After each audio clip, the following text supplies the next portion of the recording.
Oh, fire. Alright. Wait. Oh, crap. No, no, no, no. Batteries. Where? Oh, crap. Let me check. Oh. Stay tuned.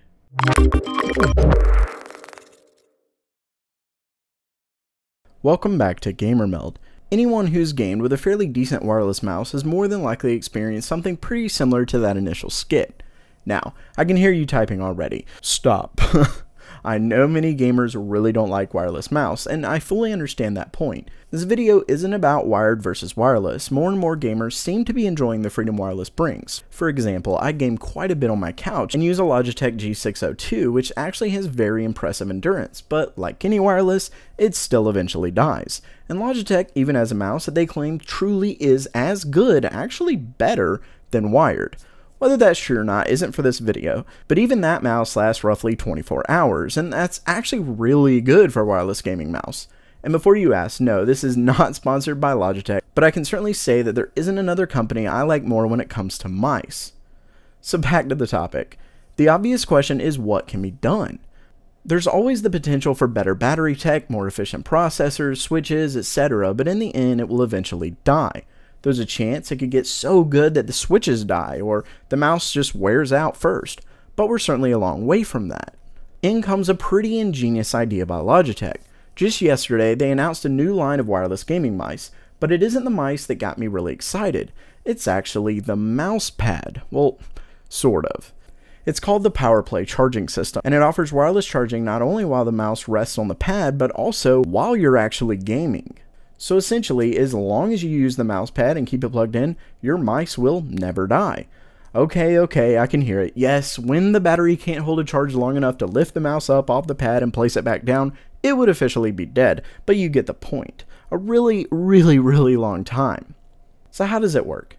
Basically, there's a thin piece of plastic that attaches to a pretty stylish looking dock, which then plugs into your wall outlet. You place one of the either hard or soft mouse pads that comes with it right on top, and you've got an awesome wireless gaming mouse that's always charging. Of course, keep in mind that you do have to use one of Logitech's G903 or G703 wireless mice. Another interesting thing is that they've got the actual receiver built into the charging pad, so you actually connect the mouse there instead of with a separate receiver. I'd assume this also helps with any kind of interference or anything like that with the signal as well. The last feature that they offer, which is actually in the mice and not the mat, is the newly coined light speed. To be honest though, it's not brand new like some outlets seem to be reporting. It's actually the same technology they offered in the G900. Now, that's not to downgrade what the mice offer. Lightspeed offers 1 millisecond report rate, which is certainly nothing to scoff at. Now, with my enthusiasm aside, I do have a few concerns. First is whether you have to use a provided mousepad or not. I don't see where there's any reason you wouldn't, since it's really just the plastic piece underneath, at least in my eyes, as to how it works. But they do offer both a hard and cloth surface, which leads me to believe there may not be a choice, so they're trying to appease everyone. Second is for people who really love the bigger mouse pads, like those who use a really wide area because they use low DPS in their first-person shooters.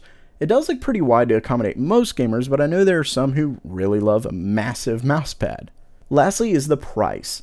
The G903 with the Powerplay mat comes in at a pretty hefty $249. That's nothing to joke about. I mean, we're still talking about a mouse here.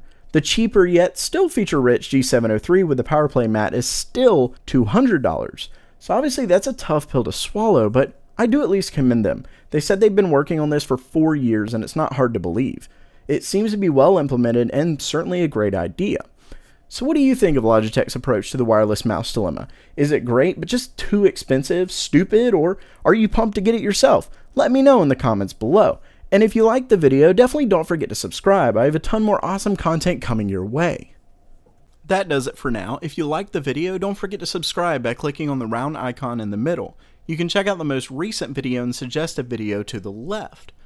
Thanks so much for coming, and as always, have a great day.